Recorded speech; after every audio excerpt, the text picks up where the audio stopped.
നമ്മള് ധൻബാദിനടുത്ത് ബത്തിന്റെ ഫാള് കാണാൻ വേണ്ടി പോവാണ്. ദാമോദർ നദിക്ക് കുറുകെയുള്ള വലിയ മനോഹരമായ വെള്ളച്ചാട്ടം കാണാൻ വേണ്ടിയിട്ടുള്ള പോക്കാണ്. അപ്പൊ അതിനെ കുറെ ദൂരം ഞങ്ങൾ നടന്നു. അവസാനം ഞങ്ങൾക്കൊരു ടെമ്പോ കിട്ടിയതാണ്. ഒരു മിനി ലോറി, അതിന്റെ മുകളിൽ കയറി ഞങ്ങളങ്ങനെ ഗ്രാമക്കാഴ്ചകളിലെല്ലാം കണ്ടങ്ങനെ പോവുകയാണ്. കൂടെയുള്ള രണ്ടുപേരും എപ്പോഴും കച്ചറയാണ്. അപ്പം എന്തൊക്കെ പറയുന്നുണ്ട്, അത് നമ്മൾ നോക്കണ്ട.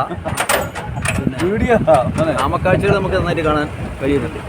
ഗ്രാമത്തിലെ പക്ഷികളുടെയൊക്കെ നല്ല ശബ്ദം, കളകൂതന ശബ്ദങ്ങളുണ്ട്. പക്ഷെ അത് ഈ ചെങ്ങായിമര വെച്ചിട്ടുണ്ടാക്കുന്നതൊന്നും നമുക്കങ്ങനെ വ്യക്തമായി കിട്ടുന്നില്ല. നല്ല മനോഹരമായ ഒരു പ്രകൃതിയാണ്. നല്ല ചൂടുണ്ട്.